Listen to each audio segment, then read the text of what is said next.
Well, today we wanted to share some work camper tips with you. The first set of tips are questions you need to ask before accepting a work camping job. For example, the schedule. Is it a set schedule or does the schedule vary by week? The current job we're at right now, I have a set schedule where I work 3 days a week and I'm off for 4. They are on the same days every week. Lori's schedule, however, is open. Basically, the office told her, as long as the job's getting done, we don't care what days you work. So very flexible on her side and very set on my side. Previous work camping jobs we had a set schedule for the entire season. We knew what our schedule was the whole time we were there, and that was my favorite. That was, yeah, both of our favorites. Yeah. One of the other work camping jobs we had, we didn't know what the schedule was going to be until a few days before they would release the schedule. So you never knew what days you were going to work. It always changed. So asking what your schedule is going to be is a really good tip for you. Also, are you able to take time off? And if you are able to take time off, how is that procedure handled? So we've had experiences where we would just be told, oh, just figure it out with the other work campers, just make it work, and we would work it out amongst ourselves. Another job, we had to actually submit time off request forms, have them approved, and you're just kind of waiting to know if you're going to get the time off.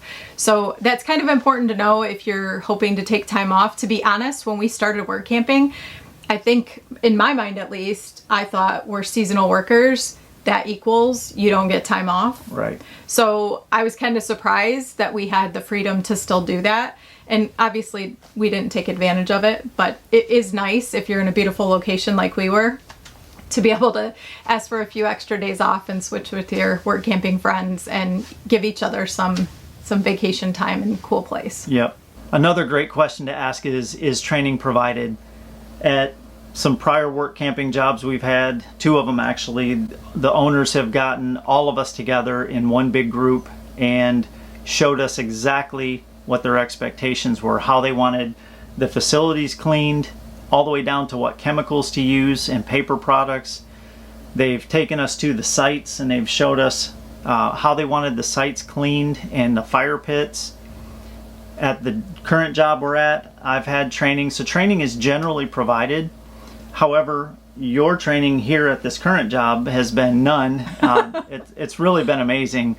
And they basically told you, these are the facilities we want cleaned, have at it, and let us know what you need and we'll provide it. So it's really been complete opposite for you. Yeah. Working here. We also had customer service training. Yep. At the one campground, and that was, I love that one. It was really cool. Yeah. They literally had customer service training and taught us how they wanted us to interact with the customers. Which is a good thing. It's a good thing. So stay tuned also, because I have a kind of a bonus tip that'll be at the end. I'm going to hop over to the computer and show anybody who's going to be working in the office some tips that are really good for that. Another question is, do I maintain my site or does the campground do that for me? That's a really good question, and you need to know that. One of the jobs we had, I was not part of the lawn care groundskeeping crew, and we were all waiting. All of us work campers were parked by each other, and we were all waiting for our sites to be mowed and trimmed and to look good. The campground was going to open in just 1 or 2 days. Yeah. And we all started talking and asking about our sites, and we found out that we were all responsible to mow and trim our own sites. The campground obviously provided the mower and trimmers, but we had to take care of them. We didn't know that. It was kind of funny. We all had to hustle then and get our sites looking nice before the campground opened. So it's really good to know if you have to maintain your site or does the campground maintain the site. Yeah, here we don't have to do anything. There's a total landscaping crew. And another job, you actually did the mowing of the whole campground. Yep. So you would just... We just mowed our sites. Yeah, our sites were part of it. So it's when it's different, when there's a groundskeeping crew, but you're expected to take care of your site and you have no idea. It's a really good question to ask, just so you know what to be prepared for. The last thing is get everything in writing. A contract is good for both sides, and here's why. So this place that we're at in Florida is absolutely wonderful. We love who we work with. We love the job, and we were asked to return.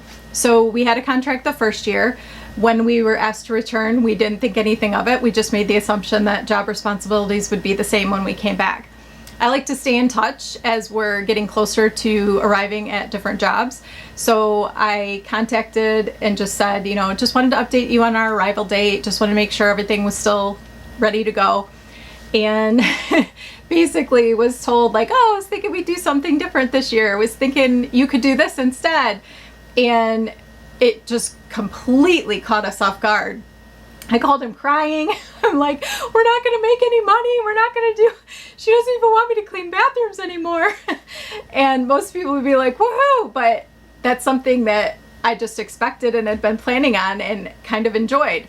So getting that in writing is really important. We ended up giving ourselves a couple days. We ended up calling back and having an honest conversation about this was our expectation, and just that fact that it's changing is also changing our income, and it feels scary. And we just wanted to be honest about that and see is it possible to work out what we had last year and have that be the same. And it turned out wonderful. We're in the same positions that we were, and it's just proof that we should have asked for something in writing when we accepted, to come back this season. The next tip is one we've already covered in another work camping video, but with tax season coming up, we just wanted to mention it again. And we are not professionals. We are not tax advisors, so make sure you contact an advisor about your own taxes. Yes. So as a work camper, you're working in multiple states over the course of the year. So when tax season comes, that means you're going to have multiple state tax returns. Our tax advisor actually told us about reciprocal states. And what this means are reciprocity agreements mean that two states allow their resident to only pay tax where they live and not where they work. Where they work. Yeah. And so you can't be taxed twice. And that is, again, something that was never on our radar. So definitely you're going to want to have somebody to help you with taxes when you're a work camper. Well, our last couple of tips we're going to fly through really quick, but we just wanted to mention them because we thought they were really good nuggets of information. We were talking to someone who has a friend. They like to return to the same area 6 months out of the year, and they have an arrangement with a local Home Depot that every year they return and they work for Home Depot for 6 months. And we thought that was such a cool option that is out there. The opportunities are really endless, and if there's an area that you want to go back to, explore that as an option. One of you might have to work for the site at the campground, and the other could work for a local Home Depot or Lowe's or something like that. I mean, even probably, I don't know for sure, but maybe Target, if it's, one of you that wants to work at Target, whatever. But just you've got a lot of possibilities in a local retail area that you could work at. So, and I remember this guy saying, the cool part was Home Depot said, we don't care when you get here. We don't care when you leave. We don't care. We'll take whatever you'll give us for hours. And that's just really, really cool that you can have that flexibility even in a Home Depot. So the last one is, as we've been talking about work camping and that kind of thing, Matt had just enjoyed his driving job when he drove semi in Minnesota so much. And he has a CDL, and so that's just kind of prompted us to look at a lot of local CDL opportunities and stuff.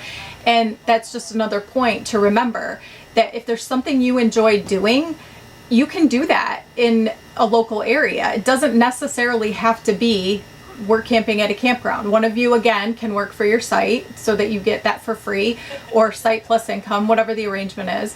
But I mean, you can be a bus driver. I think Acadia National Park, you can go and drive the tourists around and just enjoy the beauty of Acadia National Park if you're a school bus driver. That's super, super cool. We're looking at opportunities for him to drive with his CDL doing other things. So just something to keep in mind. If there's something you enjoy, there's endless possibilities when it comes to this kind of thing. The last tip I have for you is if you're going to be working in the office, you can actually get prepared ahead of time. Campground Master is a software that you will use a lot, probably if you're going to be working in the office. And you can go to their website and actually download a demo. You can play around with reservations and you can just explore the system. And it's a really good way to walk into your first day at a work camping job and feel prepared. So that's one thing. And I'm not sure what other softwares have that available. Campground Master has been a pretty key player in offices that I've worked in.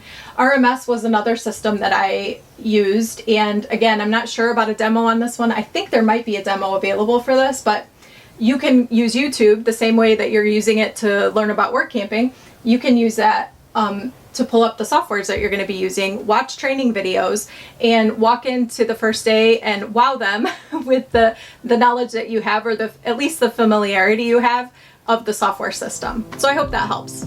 Well, if you find videos like this helpful, we would love it if you could like and subscribe and hit the bell notification for more helpful tip videos like this. You can also find us on Instagram and Facebook as well.